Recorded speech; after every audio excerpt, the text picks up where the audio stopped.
ನಿಮ್ಮ ಈಗ ಸ್ವದೇಶನ ಕಥೆಯಲ್ಲಿ ನೀವು ಹೇಳಿದ್ದೇನು ಅಂದರೆ ಕಾವೇರಿಯಮ್ಮ ಅವನಿಗೆ 17 ವರ್ಷದ ಹುಡುಗ ಹೋದವನಿಗೆ ತನ್ನ 35ನೇ ವರ್ಷದಲ್ಲಿ ಅಥವಾ 25ನೇ ವರ್ಷದಲ್ಲಿ ಅವನು ಸೈಂಟಿಸ್ಟ್ ಆಗಿ ಎಜುಕೇಶನ್ ಮುಗಿಸಿ ಆಮೇಲೆ ಅವನಿಗೆ ಜ್ಞಾಪಕ ಬಂತು. ಇದ್ರ ಮೂಲಕ್ಕೆ ಸ್ವದೇಶ್ಗೂ ಚಿಗುರಿದ ಕನಸಿಗೂ ಮತ್ತೆ ಶಿವರಾಮ್ ಕಾರಂತರ ನಾವೆಲ್ಗೂ. ಹಾಗಾಗಿ ಅವನು ಬಾಂಬೆಗೆ ಹೋದ, ಬಾಂಬೆಲಿ ಬಿಸ್ನೆಸ್ ಮಾಡ್ದ, ಏನೋ ಮಾಡ್ದ. ಅಲ್ಲಿಂದ ಅವನು ಮಗನ್ನ ಚೆನ್ನಾಗಿ ಬೆಳೆಸ್ದ. ಮಗ ಮದುವೆ ಮಾಡ್ಕೊಂಡ ಅಲ್ಲೇ ಬಾಂಬೆನಲ್ಲಿ. ಅವನು ಡೆಲ್ಲಿಗೆ ಹೋದ. ಡೆಲ್ಲಿಲಿದ್ದಾಗ ಇವರಿಬ್ಬರು ಹುಡುಗರು ಹುಟ್ಟೋದ್ರು. ಈ ಇಬ್ಬರು ಹುಡುಗರಲ್ಲಿ ಒಬ್ಬ ಇವನು ಶಂಕರ. ಅಲ್ಲ, ಇದರಲ್ಲಿ ನಾವು ಇಂಟರ್ನೆಟ್ಟಲ್ಲಿ ಹಾಕಿ ಚಿಗುರಿದ ಕನಸು ಅಂತ ಹಾಕಿದಾಗ ಅಲ್ಲಿ ಕೆಲವು ಅಲ್ಲಲ್ಲೇ ಒಂದೊಂದು ಸಿಗ್ತಾ ಇರುತ್ತೆ ಓದ್ಕೊಳ್ಳೋಕ್ಕೆ. ಅಲ್ಲ, good, there are good reviews. Nagabharana Aavarana, Nagabharana ಆವರಣ. ಚಿಗುರಿದ ಕನಸು ರಿಲೀಸ್ ಆಗಿದ್ದು 2/10/2003, 2 ಗಂಟೆ 34 ನಿಮಿಷದ ಸಿನಿಮಾ. ಸೊ ಒಂದು ಅರ್ಥದಲ್ಲಿ ಅದರ ನಾವಲ್ ಏನಿದೆ, ಕಾದಂಬರಿ ಏನಿದೆ, ಅದು 1951ರಲ್ಲಿ ಫಸ್ಟ್ ಪ್ರಿಂಟ್ ಕಂಡದ್ದು ಶಿವರಾಮ್ ಕಾರಂತರದ್ದು. ಹೌದು. ಹೀಗಾಗಿ ನಾವು ಅವರಿಂದ ರೈಟ್ಸ್ ತೊಗೊಂಡು ಚಿಗುರಿದ ಕನಸು ಮಾಡಿ ಅದರ ರಿಲೀಸನ್ನು 2003 ಅಕ್ಟೋಬರ್ 2003ರಲ್ಲಿ ಮಾಡಿ. ಒಂದು ಅರ್ಥದಲ್ಲಿ ಅಂತಹ ಸಕ್ಸಸ್ ಏನಾಗಲಿಲ್ಲ. ಅದು ಕಾರಣಗಳು ಬೇರೆ ಬೇರೆ ಇರ್ಬೋದು, ಬಟ್ ಆಗಲಿಲ್ಲ. ಆದರೆ ಬಹಳ ಉತ್ತಮವಾದ ಚಿತ್ರ ಅನ್ನೋದನ್ನು ಎಲ್ಲರೂ ಒಪ್ಕೊಂಡ್ರು. ಈಗಲೂ ಕೂಡ ಸಾಕಷ್ಟು ಜನ ಅದನ್ನು ನೋಡಿದವರು ನಮ್ಗೆ ಹೇಳೋದೇನಪ್ಪ ಅಂದರೆ, sir what A beautiful film sir ಅದು ಅಂತ ಹೇಳ್ತಿರ್ತಾರೆ. ಅಲ್ಲ, ಇದರಲ್ಲಿ ನಾವು ಇಂಟರ್ನೆಟ್ಟಲ್ಲಿ ಹಾಕಿ ಚಿಗುರಿದ ಕನಸು ಅಂತ ಹಾಕಿದಾಗ ಅಲ್ಲಿ ಕೆಲವು ಅಲ್ಲಲ್ಲೇ ಒಂದೊಂದು ಸಿಗ್ತಾ ಇರುತ್ತೆ ಓದ್ಕೊಳ್ಳೋಕ್ಕೆ. ಅಲ್ಲ, good, there are good reviews ಅಲ್ವೇ? ಸೊ ಆ ಸಿನಿಮಾ ಆದ ನಂತರ ಸುಮಾರು 1 ವರ್ಷ 2 ತಿಂಗಳ ನಂತರ, ಅಂದರೆ ಅಕ್ಟೋಬರ್ 2003ರಿಂದ 17 ಡಿಸೆಂಬರ್ 2004ರಲ್ಲಿ ಇನ್ನೊಂದು ಸಿನಿಮಾ ಬರುತ್ತೆ. 2004 ಸ್ವದೇಶ್ ಅಂತ ಬರುತ್ತೆ. ಸ್ವದೇಶ್ ಆಯ್ತೆ. ಅದು 3 ಗಂಟೆ 3 ಗಂಟೆ 4 ನಿಮಿಷದ ಸಿನಿಮಾ. ಶಿವರಾಮ ಕಾರಂತರ ಕಾದಂಬರಿಯನ್ನು ಆಧರಿಸಿ ಮಾಡಿರುವಂಥ ಸಿನಿಮಾ. ಅದರ ಹಿಸ್ಟ್ರಿ 1951ಕ್ಕೆ ಹೋಗಿದೆ. ಹೌದು. ಸೊ ಇವರು ಮಾಡುವ ಸಿನಿಮಾದ ಏನಿದೆ, ಅದರ ಕಾದಂಬರಿ ಅಥವಾ ಕಥೆ ಅನ್ನೋದನ್ನು ಏನಾದ್ರು ಹೇಳೋದಾದರೆ, ಅವರು ಬೇಸ್ ಮಾಡಿ ಮಾಡೋದಾದರೆ, ಅದನ್ನು MG ಸತ್ಯ ಮತ್ತು ಅಶುತೋಷ್ ಗೌರಿಕರ್ ಇಬ್ಬರು ಸೇರಿ ಮಾಡ್ತಾರೆ. ಮತ್ತು ಡೈರೆಕ್ಟರ್ ಅಶುತೋಷ್ ಗೌರಿಕರ್ ಆಗ್ತಾರೆ. ಆದರೆ ಈ 2 ಸಿನಿಮಾಗಳು ಒಂದಕ್ಕೊಂದು ಸಪೋರ್ಟಿಂಗ್ ಆಗಿ ಇವೆ ಅಂತ ಅನಿಸುತ್ತೆ, ಅಥವಾ ಪ್ಯಾರಲಲ್ ಆಗಿದೆ ಅಂತ ಅನಿಸುತ್ತೆ. 51ರಲ್ಲಿ ಬರೆದ ಕಾದಂಬರಿ 2003ರಲ್ಲಿ ಸಿನಿಮಾ ಆಗಿ, ನಂತರ 2004ರಲ್ಲಿ ಇನ್ನೊಂದು ಹಿಂದಿ ಸಿನಿಮಾಗೆ ಕೂಡ ಆದಾಗ ಅದೇ ಕಂಟೆಂಟು, ಅದೇ ಐಡಿಯಾ, ಅದೇ ಆಶಯ ಅಲ್ಲೂ ಕೂಡ ಮುಂದುವರೆದಾಗ ಅದರ ಮೂಲ ಯಾವುದು ಅನ್ನೋದನ್ನು ಹುಡುಕೋಂತಹ ಒಂದು ಸಂದರ್ಭ ಬರುತ್ತೆ. ಯಾವುದೇ ಕಾದಂಬರಿ ಅಂದರೆ ಇದ್ರ ಮೂಲಕ್ಕೆ ಸ್ವದೇಶ್ಗೂ ಚಿಗುರಿದ ಕನಸಿಗೂ ಮತ್ತು ಶಿವರಾಮ್ ಕಾರಂತರ ನಾವೆಲ್ಗೂ ಒಂದು ಸಾಮ್ಯತೆಯನ್ನು ಕಾಣ್ತೇವೆ.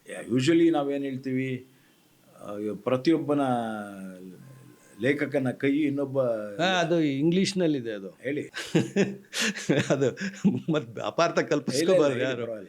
Every poet's hand is in another's pocket. ಆ ಥರ ಆಗಿರಬಹುದೇನೋ ಅನ್ನೋ ಇದ್ರ ಗುಮಾನಿಯಲ್ಲಿ ಇದನ್ನು ಹೇಳ್ತಾ ಇದ್ದೀನಿ ನಾನು. ಇಲ್ಲ, ಇದೆಲ್ಲ ಇಲ್ಲಿ ಪ್ಲೇಗಿಯರಿಸಮ್ ಆಮೇಲೆ ಕಾಪಿ ರೈಟು ಎಲ್ಲ ಇದೆ. ಇಷ್ಟೆಲ್ಲ ಇದ್ದಾಗಲೂ ಕೂಡ ನಮಗೆ ಯಾಕೆ ಈ ಥರ ಪಾಯಿಂಟ್ಸ್ಗಳು ಚರ್ಚೆಗೆ ಬರ್ತವೆ ಅನ್ನೋದು ಸ್ವಲ್ಪ ಅಲ್ವಾ. ಏನಿಲ್ಲ, ಅಕ್ನಾಲೇಜ್ ಮಾಡಿಬಿಟ್ಟಿದ್ರೆ ಆಗಿತ್ತು. ಶಿವರಾಮ್ ಕಾರಂತರಿಂದ ಇನ್ಸ್ಪೈರ್ ಆಗಿದ್ದೇವೆ, ಅಥವಾ ಚಿಗುರಿದ ಕನಸು ಸಿನಿಮಾಯಿಂದ ನಾವು ಇನ್ಸ್ಪೈರ್ ಆಗಿದ್ದೇವೆ ಅಂದ್ಬಿಟ್ಟಿದ್ರೆ ಮುಗಿದೋಗಿರೋದು. ಆದರೆ ಇಲ್ಲ, ಇದು ಸ್ವತಂತ್ರ ಕೃತಿ ಅಂತ ಹೇಳಿದಾಗ ಇದನ್ನು ಎರಡನ್ನೂ ನೋಡಿಲ್ಲ, ನಾವು ಬೇರೆನೇ ಮಾಡಿದ್ವಿ ಅಂತ ಹೇಳೋದು ಎಷ್ಟರ ಮಟ್ಟಿಗೆ ಸರಿ ಅಂತ ಅಷ್ಟೆ. ಅದರಿಂದಾಗಿ ಅಲ್ಲಿಯ ಸಾಮ್ಯತೆಯನ್ನು ನಾನು ಕೆಲವು ಸಲ ಗುರುತಿಸೋದಕ್ಕೆ ಇಷ್ಟಪಡ್ತೇನೆ. 2 ಬೇರೆ ಬೇರೆ ರೀತಿ ಇದೆ, ಮಾಡಿರೋರು ಬೇರೆ, ಪರಿಸರಗಳು ಬೇರೆ. ಅದು ಡೆಲ್ಲಿ, ಜಲಂಧರ್, ಇನ್ನೇನೋ ಬೇರೆ ಇರುತ್ತೆ, ನಾಸಾ ಇತ್ಯಾದಿಗಳೆಲ್ಲ ಇದೆ ಅಲ್ಲಿ. ನಮಗೆ ಡೆಲ್ಲಿ ಮತ್ತು ಬಂಗಾಡಿ. ಡೆಲ್ಲಿಯ ಹುಡುಗ ಬಂಗಾಡಿಯ ನೆಲದಲ್ಲಿ ಬಂದು ತನ್ನ ಅಜ್ಜಿಯನ್ನು ಹುಡುಕ್ತಾನೆ. ತನ್ನ ಅಜ್ಜಿಯ ಇನ್ಸ್ಪಿರೇಷನ್ ತೊಗೊಂಡು ಆ ಇಡೀ ಬಂಗಾಡಿನಲ್ಲಿ ನೆಲೆಸಿ, ಬಂಗಾಡಿನಲ್ಲಿ ಅಗ್ರಿಕಲ್ಚರಲ್ ರೆವಲ್ಯೂಷನ್ ಮಾಡಿ, ಬಂಗಾಡಿಯಲ್ಲಿ ಎಲೆಕ್ಟ್ರಿಕ್ನ ಉತ್ಪಾದನೆ ಮಾಡಿ ಆ ಹಳ್ಳಿಗೆ ಒಂದು ಹೊಸ ಅಭಿವೃದ್ಧಿಯ ಹರಿಕಾರನಾಗಿ ನಿಂತ್ಕೋತಾನೆ ಅನ್ನೋದು ಕತೆ. ಇದಕ್ಕೆ ಸ್ವದೇಶಲ್ಲಿ ಏನಾಗತ್ತೆ ಅಂತಂದರೆ, ನಾಸಾದಲ್ಲಿ ಇವನು ಸ್ಟಡಿ ಮಾಡ್ತಾ ಇರ್ತಾನೆ, ಮೋಹನ್ ಅಂತಕ್ಕಂಥ ವ್ಯಕ್ತಿ. ಅವನು ಅಲ್ಲಿಂದ ತನ್ನ ಬಾಲ್ಯದ ನೆನಪು ಬರುತ್ತೆ ಅವನಿಗೆ. ಬಾಲ್ಯದ ನೆನಪಲ್ಲಿ ಏನಾಗತ್ತೆ ಅಂದರೆ, ಇವನಿಗೆ ತಂದೆ ತಾಯಿ ಆಕ್ಸಿಡೆಂಟಲ್ಲಿ ಸತ್ತು ಹೋಗಿ ಅವ್ರನ್ನ ಒಬ್ಬ ಹೆಂಗಸು ತಾಯಿ ಥರ ಅವರು ಸಾಕಿರ್ತಾರೆ. ಅವ್ರು ಕಾವೇರಿ ಅಮ್ಮ ಅಂತ ಅಲ್ಲಿ ತೊಗೊಂಡಿದ್ದಾರೆ. ಸೊ ಆ ಕಾವೇರಿ ಅಮ್ಮನ ಇದರಿಂದ ಅವರ ಕೈಯಲ್ಲಿ ಬೆಳೆದು ಬಂದವನು. 17 ವರ್ಷದಷ್ಟೊತ್ತಿಗೆ ಅವನು ತನ್ನ ಹೈಯರ್ ಸ್ಟಡೀಸ್ಗೆ ಅದಕ್ಕೆಲ್ಲ ಹೋಗ್ಬಿಡ್ತಾನೆ. ಆಮೇಲೆ ಅವನಿಗೆ ಏನಾಗುತ್ತೆ ಅಂದರೆ, ಈ ಕಡೆ ನೆನಪೇ ಇರಲ್ಲ ಆ ಕಡೆಯ ಭಾರದಿಂದ. ಆ ಕಡೆ ಅವನು ಹೋಗಿ ಹೊರಡೋದು 17 ವರ್ಷ ಆದಮೇಲೆ. 17 ವರ್ಷದ ಹುಡುಗನಿಗೆ ನೆನಪೇ ಇರಲ್ಲ ಅನ್ನೋವಂಥದ್ದೇ ಒಂದು ಲಾಜಿಕಲಿ ಇಲ್ಲ, ನೆನಪು ಅನ್ನೋದೇನೋ ಅವನು ಪ್ರೋಗ್ರೆಸಿವ್ ಆಗಿ ಥಿಂಕ್ ಮಾಡಿ ಓದ್ಕೊಂಡ, ಅದನ್ನು ನೋಡೋಣ, ಅದು ಪ್ರೆಸ್ ಪಾಯಿಂಟ್ ಅಂತ ಇಟ್ಕೊಳ್ಳೋಣ. ಸೊ ಅಲ್ಲಿ ಅವನು ಹೋಗ್ಬಿಟ್ಟು ಅವನಿಗೆ ಅಲ್ಲೇನಾಗತ್ತೆ ಅಂತಂದರೆ, ಅವನೊಂದು ಇದನ್ನು ಮುಗಿಸಿ ಒಬ್ಬ ಸೈಂಟಿಸ್ಟ್ ಆಗಿ ನಾಸಾದ ಒಂದು ಕಾನ್ಫರೆನ್ಸಲ್ಲಿ ಕೂತ್ಕೊಂಡಾಗ ಅವನಿಗೆ ಎಲ್ಲರೂ ನೀನು ಇಲ್ಲಿರಬೇಕು, ಮುಂದೆ ನಾವು ಉಡಾವಣೆ ಮಾಡೋಣ ನಮ್ಮ ಸ್ಪೇಸ್ ಕ್ರಾಫ್ಟ್ನ ಅಂತ ಹೇಳ್ಬಿಟ್ಟು ಅಲ್ಲೆಲ್ಲ ಬಂದಾಗ, ಜಾನ್ ಅನ್ನೋ ಇವನು ಆ ಕಂಪನಿಯ ಇದು ನಾಸಾದ ಹೆಡ್ಡು. ಸೊ ಅವನಿಗೆ ರಜಾ ಕೇಳ್ತಾನೆ, ನನಗೆ ಹೋಗಬೇಕು ಈ ನೆನಪು ಬಂದು. ಸೊ ಆವಾಗ ಅವನು ಇಲ್ಲ ಕೊಡೋಕ್ಕಾಗಲ್ಲ ಅಂತೆಲ್ಲ ಹೇಳಿದಾಗ ಏನೇನೋ ಮಾಡಿಕೊಂಡು ಅಂತೂ ಹೇಳಿ ಅವನ ಸ್ನೇಹಿತ ವಿನೋದ್ಗೆ ಅವನ್ನೆಲ್ಲ ಹೇಳಿಕೊಟ್ಟು ಅವನ್ನೆಲ್ಲ ನೋಡ್ಕೋತಾನೆ. ನಾನು ಸಪೋರ್ಟ್ ಮಾಡ್ತೀನಿ ಆನ್ಲೈನ್ ಅಂತ ಹೇಳಿ ಬಂದುಬಿಡ್ತಾನೆ. ಅವನು ಬಂದ ಕೂಡಲೇ ಇಲ್ಲಿ ಈ ಕಾವೇರಿ ಅಮ್ಮನ ಹುಡುಕಕ್ಕೆ ಹೋಗ್ತಾನೆ. ಹುಡುಕಿ ಅಲ್ಲಿ ಕಡೆಗೆ ಸಿಗ್ತಾಳೆ ಅವಳು. ಸಿಕ್ಬಿಟ್ಟು ಅಲ್ಲಿ ಅವರ ಸಮ್ಮಿಲನವಾಗತ್ತೆ. ಅದು ಹುಡುಕಾಟ ಹೇಗಿದೆ? ಹುಡುಕಾಟ ಅಂತಂದರೆ, ಅವನು ಇಂಡಿಯಾಗೆ ಬರ್ತಾನಲ್ಲ, ಬಂದಾಗ ಅವನಿಗೆ ಇವನ ಪರಿಚಿತ ಒಬ್ಬ ಇರ್ತಾನೆ ಅವನ ಜೊತೆಗೆ, ರಾಹುಲ್ ಅಂತ ಕಾಣುತ್ತೆ ಅವನ ಹೆಸರು. ಸೊ ಅವನೇನು ಮಾಡ್ತಾನೆ ಅಂತಂದರೆ, ಇವನಿಗೆ ಹೇಳ್ತಾನೆ, ಅಜ್ಜಿ ಅಲ್ಲ ಕಾವೇರಿ ಅಮ್ಮ ಇದರಲ್ಲಿ ಓಲ್ಡ್ ಏಜ್ ಹೋಮಲ್ಲೋ ಇದರಲ್ಲ ರಿಟೈರ್ಡ್ ಇದರಲ್ಲೋ ಇದ್ದಾಳೆ ಅಂತ ಹೇಳ್ಬಿಟ್ಟು. ಹೌದಾ, ಸರಿ ಅಂತ ಹೇಳ್ಬಿಟ್ಟು ಅಲ್ಲಿಗೆ ಹೋಗ್ತಾರೆ. ಅಲ್ಲಿ ಹೋದರೆ ಅಲ್ಲಿ ಅವರಿಲ್ಲ. ಅವ್ರನ್ನ ಯಾರೋ ಒಬ್ಬರು ವ್ಯಕ್ತಿ ಬಂದು, ಒಬ್ಬ ಹೆಣ್ಮಗಳು ಅದನ್ನು ಕರ್ಕೊಂಡು ಹೋಗ್ಬಿಟ್ಟಿದ್ದಾರೆ, ನಮಗೆ ಗೊತ್ತಿಲ್ಲ, ಬೇಕಾದ್ರೆ ನಿಮ್ಗೆ ಅಡ್ರೆಸ್ ಕೊಡ್ತೀನಿ ಅಂತ ಹೇಳ್ತಾರೆ. ಸೊ ಅಲ್ಲಿಂದ ಅಡ್ರೆಸ್ ಇಸ್ಕೊಂಡು ಇವರು ಸರ್ಚ್ ಮಾಡ್ಕೋತಾ ಹೋಗ್ತಾರೆ. ಸರ್ಚ್ ಮಾಡ್ಕೋತಾ ಹೋಗುವಾಗ ಇವನು ಯಾವುದೋ ಒಂದು ಇದರಲ್ಲಿ ಮ್ಯಾಪ್ ನೋಡ್ತಿದ್ದಾನೆ ಅಂತ ಹೇಳ್ತಾನೆ. ಅದನ್ನೇನು ತೋರಿಸಲ್ಲ ಭಾಳ ಸ್ಪೆಸಿಫಿಕ್ ಆಗಿ, ಬಟ್ ನೋಡ್ತಾ ಇರ್ತಾನೆ. ಅಲ್ಲೊಂದು ಇದನ್ನು ಮಾಡಿದ್ದಾರೆ, ಅಲ್ಲೊಂದು ಹೀರೋಯಿನ್ ಇಂಟ್ರಡ್ಯೂಸ್ ಮಾಡ್ತಾರೆ, ಅವಳು ಗೀತಾ ಅಂತ. ಸೊ ಅಲ್ಲಿ ಗೊತ್ತಾಗಿರಲ್ಲ, ಆಮೇಲೆ ರಿವೀಲ್ ಆಗುತ್ತೆ. ನಾವು ಅಲ್ಲಿ ಗೊತ್ತಾದ ಕೂಡಲೇ ಇವನು ಗೀತಾ ಇವಳೇನೋ ಪುಸ್ತಕ ತೊಗೊಳ್ಳೋದು ಅದು ಕೊಡೋದು ಹೋಗ್ಬಿಡುತ್ತೆ. ಆಮೇಲೆ ಎಲ್ಲ ಆಗುತ್ತೆ. ಇವನು ಹೋಗಿ ನೋಡ್ತಾನೆ. ಅವಳು ಗೀತಾ ಹಿಂಗೋಗಿ ಎಡಕ್ಕೆ ಹೋಗಿ ಬಲಕ್ಕೆ ಹೋಗಿ ಇದು ಪರ್ಫೆಕ್ಟಾಗಿ ಅದ್ರದ್ದು ಅಡ್ರೆಸ್ ಹೇಳ್ತಾಳೆ ಅವಳು ಅಂತ. ಇವನೇನು ಮಾಡ್ತಾನೆ ಅಂದರೆ, ಅವನ ಸ್ನೇಹಿತನಿಗೆ ಹೇಳ್ಬಿಟ್ಟು ಒಂದು ಕರವಾನ್ ತೊಗೊಂಡು ಇವನೇ ಡ್ರೈವ್ ಮಾಡಿಕೊಂಡು ಅಲ್ಲಿಗೆ ಕಡೆಗೆ ಎಲ್ಲರಿಗೂ ಕೇಳಿ ದಾರಿನಲ್ಲೆಲ್ಲೋ ತಪ್ಪಿ ಹೋಗಿ ಮತ್ತೊಬ್ಬನೇ ಅವನು ಕೂಡಿಸ್ಕೊಂಡು ಅವನು ಕರ್ಕೊಂಡು ಬಂದು ಬಿಟ್ಟು ಕಡೆಗೆ ಇಲ್ಲಿ ಕಳಿಸ್ಕೊಡ್ತಾನೆ. ಚರಣಪುರಕ್ಕೆ ಹೋಗಿ ಕಾವೇರಮ್ಮನ ಭೇಟಿ ಆಗ್ತಾನೆ. ಚರಣಪುರ ಅಂತ ಅದೊಂದು ಫಿಕ್ಷನ್ ಅಲ್ವಾ? ಹೌದು. ಕಾವೇರಿ ಅಮ್ಮ ಅನ್ನೋಳು ಎಲ್ಲಿಂದಲೋ, ಯೂಶಲಿ ಆ ಹೆಸರು ಬರೋದು ಕಾವೇರಿ ಅಮ್ಮ ಅನ್ನೋದು ಸೌತ್ ಹೆಸರು. ಸೌತ್ ನಮ್ಮ ಕಾವೇರಿ ನದಿ ಬೇಸ್ ಅಲ್ವಾ? ಹಾಗಂದ ಕೂಡಲೇ ರೆಫರೆನ್ಸ್ ಬರೋದು ಕರ್ನಾಟಕಕ್ಕೆ ಅಥವಾ ತಮಿಳ್ನಾಡಿಗೆ ಮ್ಯಾಕ್ಸಿಮಮ್. ಏನೇಯೋ ಅದು ಅಲ್ಲಿಗೆ ಹೋದರು, ಅವ್ರು ಭೇಟಿ ಮಾಡಿ. ಇದು ಸಿನಿಮಾದಲ್ಲಿ ಆಗಿರುವಂಥದ್ದು ಸ್ವದೇಶಲ್ಲಿ. ನಮ್ಮ ಚಿಗುರಿದ ಕನಸಿನಲ್ಲಿ ಅವನ ಹುಡುಕಾಟ ಹೇಗಾಗುತ್ತೆ, ಅವನು ಮೂಲವನ್ನು ಹುಡುಕಕ್ಕೆ ಶುರು ಮಾಡ್ತಾನೆ. ನನ್ನ ಇನಿಷಿಯಲ್ ಬಿ ಅಂತ ಇದೆ. B stands for what? Bangadi. ಹಾಗಾದ್ರೆ ಬಂಗಾಡಿ ಅನ್ನೋದು ನಮ್ಮ ಮೂಲ ಊರಾಗಿರಬೇಕು. ಅವನು ಅಜ್ಜಿ ಹುಡ್ಕೊಂಬರಲ್ಲ, ಅವನು ಬಂಗಾಡಿ ಹುಡ್ಕೊಂಬರ್ತಾನೆ. ಬಂಗಾಡಿ ಹುಡ್ಕೊಂಡು ಹೆಂಗೆ ಬರ್ತಾನೆ? ಬಸ್ಸಲ್ಲಿ ಬರ್ತಾನೆ, ಸೈಕಲಲ್ಲಿ ಬರ್ತಾನೆ. ಅವ್ನ ಫ್ರೆಂಡ್ ಇರ್ತಾನೆ ಒಬ್ಬ, ಅವನ ಜೊತೆಲಿ ಸೈಕಲ್ ಸುತ್ತ ಹಾಕ್ಕೊಂಡು ಇಡೀ ಮಲೆನಾಡಲ್ಲೇ ಸುತ್ತಾ ಇರ್ತಾನೆ. ಅದರಲ್ಲಿ ಬಂಗಾಡಿ ಗೊತ್ತಾಗುತ್ತೆ. ಅದನ್ನು ಮ್ಯಾಪಲ್ಲಿ ಹುಡುಕ್ತಾರೆ ಬಂಗಾಡಿ. ಅದು ಭಾಳ ಚೆನ್ನಾಗಿದೆ ನಿಮ್ಮದ್ರಲ್ಲಿ. ಅದು ಆ ರೀತಿ ನ್ಯಾಚುರಲ್ ಆಗಿ ರಿಯಲಿಸ್ಟಿಕ್ ಆಗಿ ಆಗುವಂತಹ ಕೆಲಸಗಳು. ಆ ಹುಡುಕಾಟ ನೀವು ಒಂದು ಮ್ಯಾಪ್ ಇಟ್ಕೊಂಡು, ನಾವೆಲ್ಲ ಸಣ್ಣವರಿದ್ದಾಗ ಹಿಂಗೆ ನಾವು ಮ್ಯಾಪ್ ಇಟ್ಬಿಟ್ಟು ಇಲ್ಲಿದೆ ಈ ಊರಿದೆ ಇದು ತೋರಿಸ್ತಾ ಇದ್ರಲ್ಲ, ಹಂಗೆ ಅದರಲ್ಲಿ ಹಿಂಗೆ ತೊಗೊಂಡು ಹೋಗ್ತಿದ್ರು ನೀವು. ಹೌದು, ಅಲ್ಲಿ ಚೆನ್ನಾಗಿದೆ. ಅದು ಒಂಥರ ನಾವೆಲ್ಲ ಸಣ್ಣ ಹುಡುಗರಿದ್ದಾಗ ಹೆಂಗೆ ಬೆಳೆದಿದ್ವು ಆ ನೆನಪನ್ನು ಕೊಡುತ್ತೆ. ಸೊ ಲಿಟ್ರಲಿ ಲಾಜಿಕಲಿ ಕರೆಕ್ಟು ಅಲ್ವಾ?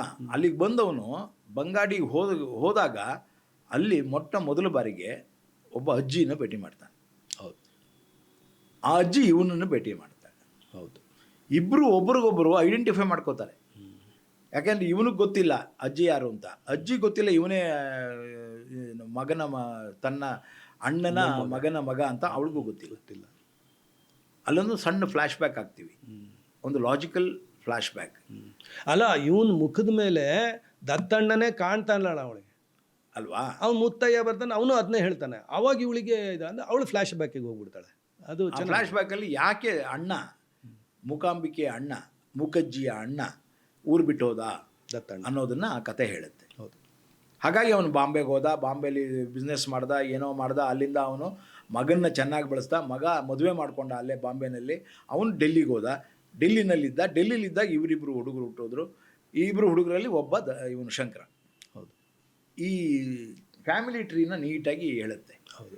ಆಮೇಲೆ ಯಾವಾಗ ಕಾವೇರಮ್ಮನ ತರಹ ಇಲ್ಲಿ ನಮ್ಮ ಮುಖಜ್ಜಿ ಭೇಟಿ ಮಾಡಿದ ಕೂಡಲೇ ಈ ಫ್ಲ್ಯಾಶ್ ಬ್ಯಾಕ್ ಆದಮೇಲೆ ಕತೆ ಒಂದು ಬೇರೆ ದಿಕ್ಕಿಗೆ ತಗೊಳುತ್ತೆ. ಯಾವ ದಿಕ್ಕಿಗೆ ತಗೊಳುತ್ತೆ ಅಂದರೆ, ನಾನು ಅಜ್ಜಿಯ ಮಾತನ್ನು ಸತ್ಯವನ್ನು ಹೇಳಬೇಕು, ಆ ಅಜ್ಜಿಯ ಮಾತನ್ನು ನಡೆಸ್ಕೊಡ್ಬೇಕು ಅನ್ನೋ ಮಾತನ್ನು ಶುರು ಮಾಡ್ತಾನೆ. ಅಜ್ಜಿ ಕೇಳೋದು ಒಂದೇ, ನೀನು ಬಂಗಾಡಿಯ ಮನೆಯಲ್ಲಿ ಒಲೆ ಹಚ್ಚು, ಮತ್ತೆ ಇದು ಮೊದಲಿನಂತಾಗಲಿ, ನಾನು ಅಲ್ಲಿ ಹೋಗ್ಬೇಕು, ನಾನು ಅಲ್ಲಿಗೆ ಹೋಗಬೇಕು, ನನ್ನನ್ನು ಅಲ್ಲಿ ಕರ್ಕೊಂಡು ಹೋಗು, ಭಾಳ ದಿವಸ ಆಗಿತ್ತು ಇತ್ಯಾದಿ ಎಲ್ಲ ಹೇಳುತ್ತೆ. ಅಜ್ಜಿ ಅನ್ನುವಂತಹ ಒಂದು ಮಮಕಾರ ಏನಿದೆ ಅದು ಇವನಿಗೆ ಫಸ್ಟ್ ಟೈಮ್ ಬರುತ್ತೆ. ಜೊತೆಗೆ ನನಗೊಂದು ಹಳ್ಳಿ ಇದೆ, ನನ್ನ ಊರಿದು, ಐಡೆಂಟಿಫಿಕೇಶನ್ ಬರುತ್ತೆ.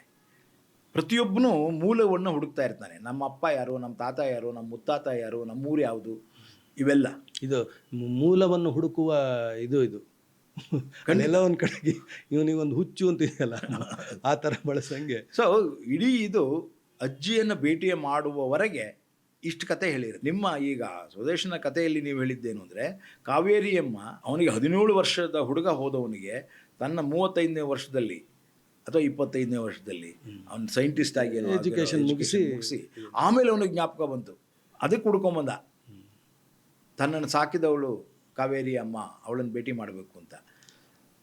ಅದು ಅವನಿಗೆ ಒಂದಲ್ಲ ಒಂದು ರೀತಿ ಕಥೆಯ ಆಶಯ ಒಂದೇ. ಇಲ್ಲಿ ಇವನು ಹುಡ್ಕೊಂಬರೋದು ತನ್ನ ಮೂಲವನ್ನು, ಅವನು ತನ್ನ ತಾಯಿಯನ್ನು ಅಥವಾ ತನ್ನ ಸಾಕಿದವರನ್ನು ಹುಡ್ಕೊಂಡು ಇಲ್ಲಿಗೆ ಬರ್ತಾನೆ. ಇವನು ಬಂಗಾಡಿಗೆ ಬರ್ತಾನೆ, ಅವನು ಯಾವ ಪುರ ಅದು ಚರಣ್ಪುರ್ಗೆ ಬರ್ತಾನೆ ಅಲ್ವಾ? ಸೊ ಚರಣ್ಪುರಲ್ಲಿ ಅವಳನ್ನ ಭೇಟಿ ಆದಮೇಲೆ ಅವನು ಏನೇನು ಡಿಸಿಷನ್ ತಗೋತಾನೆ?